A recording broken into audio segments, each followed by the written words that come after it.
Alright, the clues are here, if you know what you're looking at. This hive has good queen in it, as Kate and I have taken to calling her. So she's not on very many frames actually in here. Sort of breaking my own rules, she should really be in a nook, but knowing her form, she's probably going to be expanding very rapidly in there. So good queen is a 3-year-old queen, so not many of our queens get that old. And she's given us 2 years of outstanding service. The hive that she was in St Helens, oh, I could do with more hives like her. If all of my hives were like her, I wouldn't be complaining about how small our car is in so many of these videos. This then, terrible looking construction. I think I've mentioned in other videos how I'm not a craftsman, and I don't know why I bother to tell you that, because it's probably quite redundant. This is for grafting queens. So what we're doing here, we're looking to make new queens who are daughters of good queen. And that's about as good a name as she's going to get. I don't really believe in naming my queens. It's a recipe for heartbreak. But good queen, she's getting a bit of a rest in here now with a much smaller colony. She's having to lay eggs less frequently. And it's the number of eggs that she has in her from her mating right at the outset of her life that determines how long she's going to live. She'll live pretty much until she runs out of eggs in the normal course of things. And so this year we have retired her. She's down in here, she's having to work much less hard, and we're trying to make her last as long as we can, so we've got a supply of her eggs to harvest into making new queens. And so you probably saw my video with the queen rearing hive that I built, the 3-chambered one. If you haven't already seen that, it might be worth pausing now and having a little look at that. But this is a fairly quick process with this tool. There are other ways to do it, which I'll probably discuss once we go over to voiceover. But this is the way that we've chosen, really, for as our best option on success and being able to do this quite a lot to get on with it. So I will switch over to voiceover now, so I can work with both hands. So I'll edit this down quite mercilessly, because if you've watched our other videos, you know that beekeeping is slow and steady. There is good queen herself. We want to look after her very carefully. We pop her back and pull out front frame. And this one is much better. Newly hatched larva, straight out of the egg. That's what you want. Bees can bring on a new queen from quite well developed grubs, and then you get something called a grub queen. So what you want is the bees to be getting this royal jelly, which I'll talk more about in a future video when we've got some queen eggs to show you.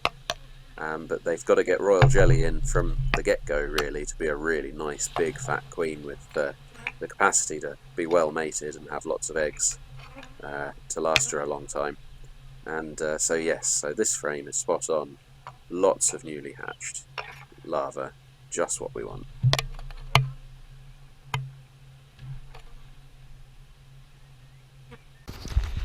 So, the bees got a bit feisty there. This frame is perfect for harvesting. So if you see right down in there, got the sun behind it and everything, little tiny C-shapes, little tiny C-shaped grubs, absolutely spot on. Variety of sizes, I really want the very smallest ones, and these are the ones that we'll select to be queens. Now I want to try and be as unobtrusive as possible, and this will be cutting sections out of this frame, but what I particularly like about this one is that on the opposite side there's actually not very much. There's particularly these pollen areas here. I'm moving the camera around too much. In particular, these pollen areas here, which I think we can come out and there'll be much less collateral damage if I cut through the opposite side to harvest these grubs. They're going to become queens. So I'm after about 10 of them, and I reckon I can get a couple per cut. So this is going to go down in here, and we're just going to cut plugs out. And then I will probably subdivide them if I'm able to get enough cells out. So I'm going to do this in the car, so I can do it barehanded, around these really angry bees. So hopefully I'll be able to set up the camera somewhere in there that you'll be able to watch me. Already I've picked the wrong thing to make this tool. If you have a look, it's just going to cut far too much. There'll be too much collateral damage there. But I came ready for plan B, the Poundland craft knife, which should be just fine. So we are going to lose some of these grubs, sadly, and that's going to be the case in pretty much every way. There is a method that because of my other hobbies which involve very small brushes, there is a way of getting these out with a small brush and putting them in artificially made cups. But I tried that last year and I had a really poor success rate, so it killed as many grubs as this method will. So I think I'm just going to have to suck that up and accept that we're probably going to lose some grubs. Well, I'm going to have to kill some grubs doing this. But they die for a noble cause, and they are very small. So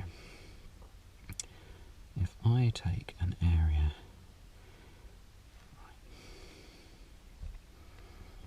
so I'm going to cut here and here. So what might not be showing up is this metal reinforcement. I want to avoid that. And so I'm also going to cut down here. And then up along here.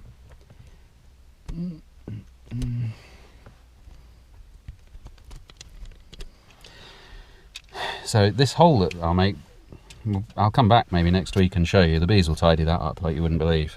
That won't last very long at all. I'm going to push out from the back side to avoid damaging what we want. Now I've not got the aircon in the car to try and keep the temperature up to help these stay alive as long as possible, but what I'm going to do is I'm going to go and return this to the hive right now, and then we can come right away and I can do this at leisure elsewhere. Gloves back on. Into battle because it really annoyed them for some reason.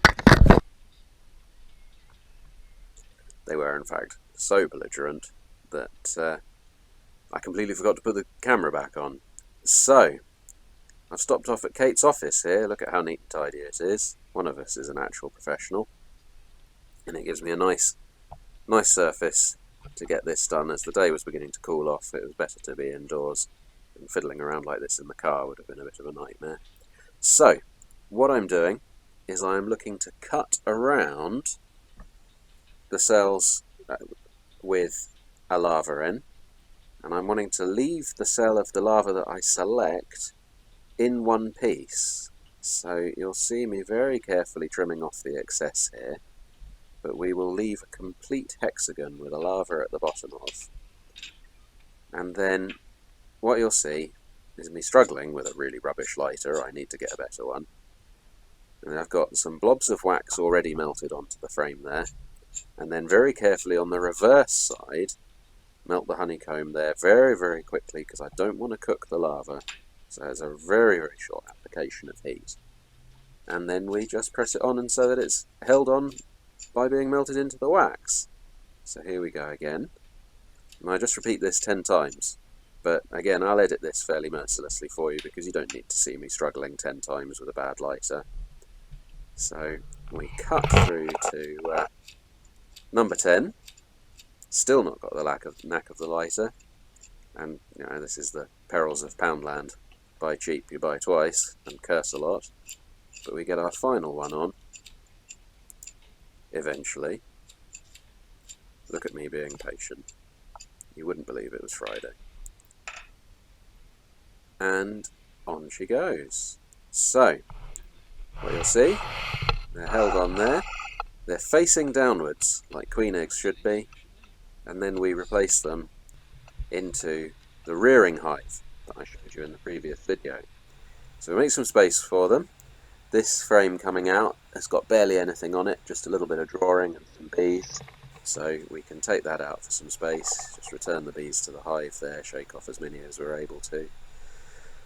Rearrange the frames a little bit for some room. You'll see I get so focused here, because this needs to be done just right, that I forget to think about the camera at all and obscure it with my arm there. I do apologise for that. But what I'm doing here to replace this is just that gap. I just need to touch the edges and damage those cells that I've put in, because they're now very precious. And so we just pop those in and then seal them up. And then those worker bees, because they're lacking a queen, should look at those and take the opportunity to bring, or hopefully all of those, on as queen cells. Now, 5 frames of worker bees there, it might be a big ask. They might not bring out all 10, and I'll be repeating this process throughout the season, and so we'll get a good idea of how many this size mating hive, or rearing hive rather, can make. So it really is a case of close up and hope. I'm really got some high hopes on this. It might need a bit of refining, but it's just going to be so much better to have queens early in the season than late in the season, so I hope I don't have to do too much trial and error. I've spent a long time, I've spent all winter thinking about this, so I really want to get it right. I'll be checking back in about 4 days, and checking that they haven't brought on any queens on any of those other frames. They shouldn't have, there shouldn't be anything to bring on, but they might do some of those grub queens that I've talked about. I'd much rather they focus in on the good eggs that I've given them from good queen. And so yes, I hope that you've enjoyed that. It's a fascinating process, and fascinating to me as it's fairly new to me, and there's a lot of different ways that we could have tried it, and this is the way that we've plumped for. So I'd be really interested in your comments, and so do comment on the video. Do also like us on the YouTube page. That really helps. I'd love to get these videos out there a little bit more, particularly as I'm beginning to relax into producing them. And I hope, if you've enjoyed that I'll see you next time. Thank you very much. The horse in the paddock here is being daft. He shouldn't be going up by the bees there. Ah, he's picked up the pace.